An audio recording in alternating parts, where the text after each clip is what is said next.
Atos 28. Uma vez em terra, verificamos que a ilha se chamava Malta. Os bárbaros trataram-nos com singular humanidade, porque acendendo uma fogueira, acolheram-nos a todos por causa da chuva que caía e por causa do frio. Tendo Paulo ajuntado e atirado à fogueira um feixe de gravetos, uma víbora, fugindo do calor, prendeu-se-lhe à mão. Quando os bárbaros viram a víbora pendente da mão dele, disseram uns aos outros: certamente este homem é assassino, porque salvo do mar, a justiça não o deixa viver. Porém ele, sacudindo o réptil no fogo, não sofreu mal nenhum.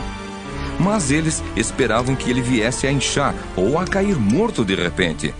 Mas, depois de muito esperar, vendo que nenhum mal lhe sucedia, mudando de parecer, diziam ser ele um deus.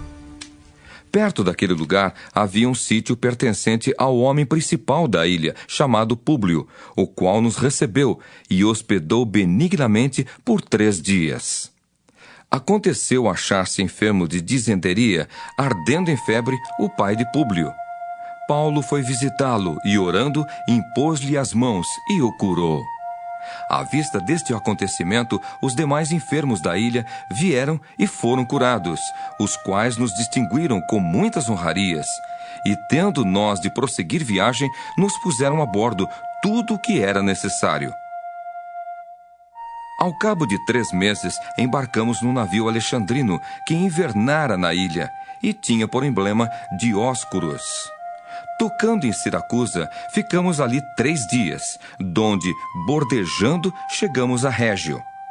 No dia seguinte, tendo soprado o vento sul, em 2 dias chegamos a Puteoli, onde achamos alguns irmãos que nos rogaram ficássemos com eles 7 dias, e foi assim que nos dirigimos a Roma.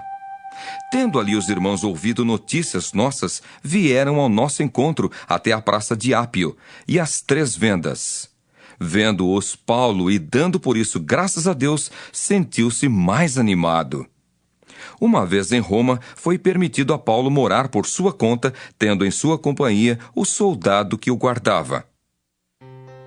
3 dias depois, ele convocou os principais dos judeus, e quando se reuniram, lhes disse: varões, irmãos, nada havendo feito contra o povo ou contra os costumes paternos, contudo, vim preso desde Jerusalém, entregue nas mãos dos romanos, os quais, havendo-me interrogado, quiseram soltar-me sob a preliminar de não haver em mim nenhum crime passível de morte.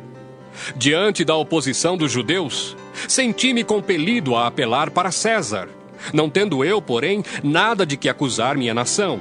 Foi por isto que vos chamei, para vos ver e falar, porque é pela esperança de Israel que estou preso com esta cadeia. Então eles lhe disseram: nós não recebemos da Judéia nenhuma carta que te dissesse respeito. Também não veio qualquer dos irmãos que nos anunciasse ou dissesse de ti mal algum. Contudo, gostaríamos de ouvir o que pensas, porque, na verdade, é corrente a respeito desta seita que, por toda parte, é ela impugnada. Havendo-lhe eles marcado um dia, vieram em grande número ao encontro de Paulo na sua própria residência. Então, desde a manhã até à tarde, lhes fez uma exposição em testemunho do reino de Deus, procurando persuadi-los a respeito de Jesus, tanto pela lei de Moisés como pelos profetas. Houve alguns que ficaram persuadidos pelo que ele dizia. Outros, porém, continuaram incrédulos. E, havendo discordância entre eles, despediram-se, dizendo Paulo estas palavras: bem falou o Espírito Santo a vossos pais, por intermédio do profeta Isaías, quando disse: vai a este povo e dize-lhe, de ouvido ouvireis e não entendereis, vendo vereis e não percebereis. Porquanto o coração deste povo se tornou endurecido, com os ouvidos ouviram tardiamente e fecharam os olhos, para que jamais vejam com os olhos, nem ouçam com os ouvidos, para que não entendam com o coração e se convertam, e por mim sejam curados. Tomai, pois, conhecimento de que esta salvação de Deus foi enviada aos gentios, e eles a ouvirão. Ditas estas palavras, partiram os judeus, tendo entre si grande contenta. Por 2 anos, permaneceu Paulo na sua própria casa que alugara, onde recebia todos que o procuravam, pregando o reino de Deus e com toda intrepidez, sem impedimento algum, ensinava as coisas referentes ao Senhor Jesus Cristo.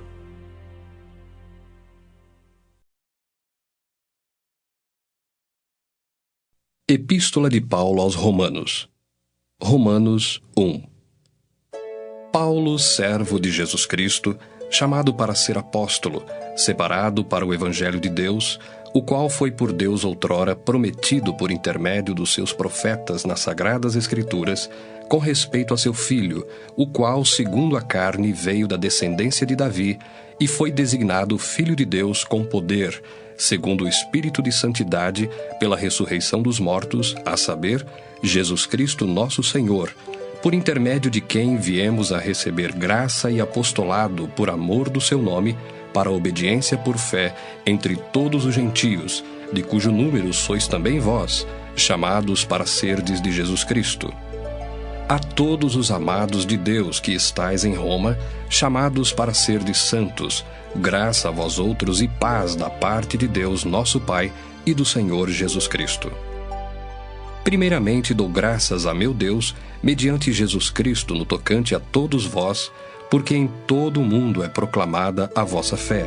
Porque Deus, a quem sirvo em meu espírito, no Evangelho de seu Filho, é minha testemunha de como incessantemente faço menção de vós em todas as minhas orações, suplicando que, em algum tempo, pela vontade de Deus, se me ofereça boa ocasião de visitar-vos.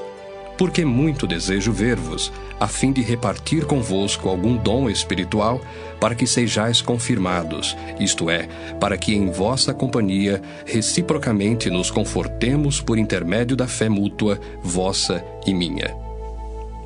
Porque não quero, irmãos, que ignoreis que muitas vezes me propus ir ter convosco, no que tenho sido até agora impedido, para conseguir igualmente entre vós algum fruto, como também entre os outros gentios.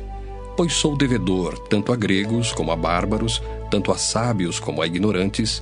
Por isso, quanto está em mim, estou pronto a anunciar o Evangelho também a vós outros em Roma. Pois não me envergonho do Evangelho, porque é o poder de Deus para a salvação de todo aquele que crê, primeiro do judeu e também do grego, visto que a justiça de Deus se revela no Evangelho, de fé em fé, como está escrito: o justo viverá por fé. A ira de Deus se revela do céu contra toda a impiedade e perversão dos homens, que detêm a verdade pela injustiça. Porquanto o que de Deus se pode conhecer é manifesto entre eles, porque Deus lhes manifestou. Porque os atributos invisíveis de Deus, assim o seu eterno poder, como também a sua própria divindade, claramente se reconhecem desde o princípio do mundo, sendo percebidos por meio das coisas que foram criadas. Tais homens são por isso indesculpáveis. Porquanto, tendo conhecimento de Deus, não o glorificaram como Deus, nem lhe deram graças. Antes, se tornaram nulos em seus próprios raciocínios, obscurecendo-se-lhes o coração insensato. Inculcando-se por sábios, tornaram-se loucos e mudaram a glória do Deus incorruptível em semelhança da imagem de homem corruptível, bem como de aves, quadrúpedes e répteis. Por isso, Deus entregou tais homens à imundícia, pelas concupiscências de seu próprio coração, para desonrarem o seu corpo entre si, pois eles mudaram a verdade de Deus em mentira, adorando e servindo a criatura em lugar do Criador, o qual é bendito eternamente. Amém. Por causa disso, os entregou Deus a paixões infames, porque até as mulheres mudaram o modo natural de suas relações íntimas por outro, contrário à natureza. Semelhantemente, os homens também, deixando o contato natural da mulher, se inflamaram mutuamente em sua sensualidade, cometendo torpeza, homens com homens, e recebendo em si mesmos a merecida punição do seu erro. E por haverem desprezado o conhecimento de Deus, o próprio Deus os entregou a uma disposição mental reprovável, para praticarem coisas inconvenientes, cheios de toda injustiça, malícia, avareza e maldade, possuídos de inveja, homicídio, contenda, dolo e malignidade, sendo difamadores, caluniadores, aborrecidos de Deus, insolentes, soberbos, presunçosos, inventores de males, desobedientes aos pais, insensatos, pérfidos, sem afeição natural e sem misericórdia. Ora, conhecendo eles a sentença de Deus, de que são passíveis de morte os que tais coisas praticam, não somente as fazem, mas também aprovam os que assim procedem. Romanos 2. Portanto, és indesculpável, ó homem, quando julgas quem quer que sejas, porque no que julgas a outro, a ti mesmo te condenas, pois praticas as próprias coisas que condenas. Bem sabemos que o juízo de Deus é segundo a verdade contra os que praticam tais coisas. Tu, ó homem, que condenas os que praticam tais coisas e fazes as mesmas, pensas que te livrarás do juízo de Deus? Ou desprezas a riqueza da sua bondade e tolerância e longanimidade, ignorando que a bondade de Deus é que te conduz ao arrependimento? Mas, segundo a tua dureza e coração impenitente, acumulas contra ti mesmo ira para o dia da ira e da revelação do justo juízo de Deus, que retribuirá a cada um segundo o seu procedimento. A vida eterna aos que, perseverando em fazer o bem, procuram glória, honra e incorruptibilidade.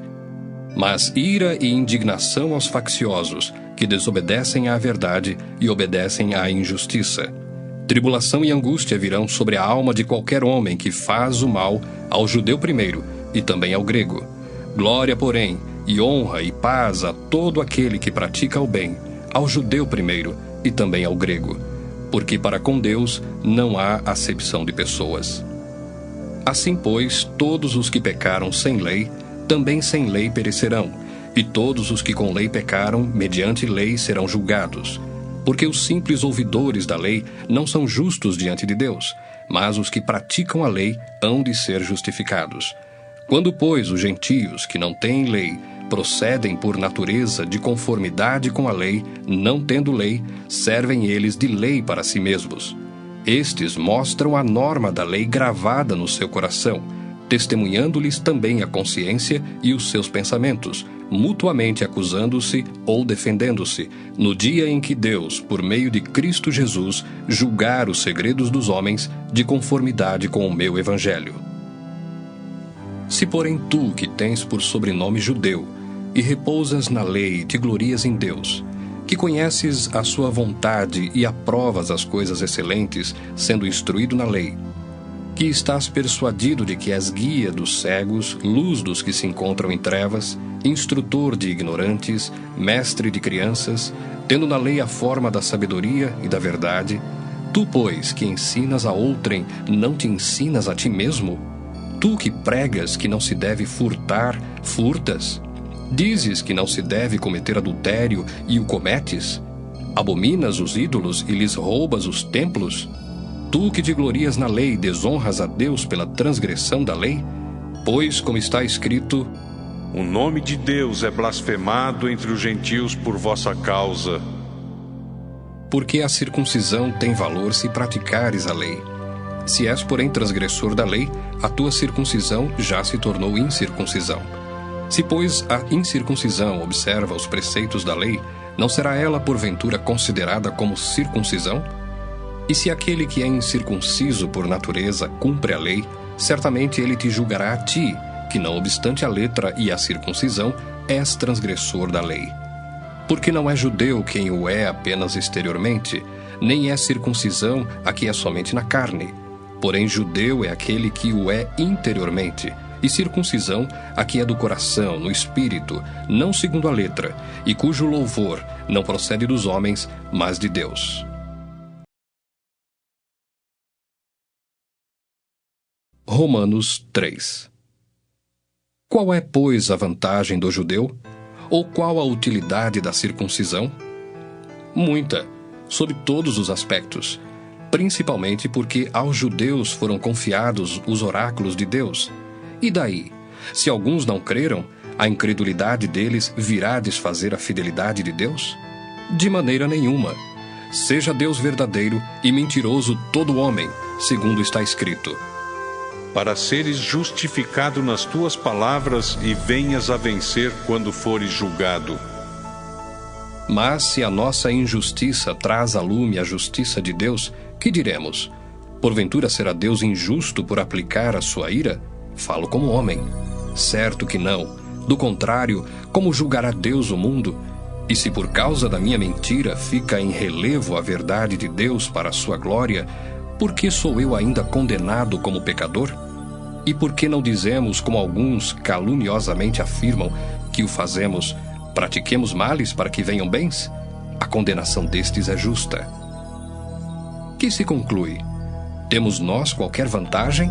Não, de forma nenhuma, pois já temos demonstrado que todos, tanto judeus como gregos, estão debaixo do pecado, como está escrito.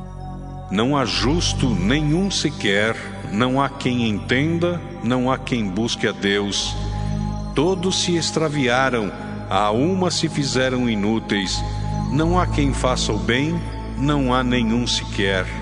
A garganta deles é sepulcro aberto, com a língua urdem engano, veneno de víbora está nos seus lábios, a boca eles a têm cheia de maldição e de amargura.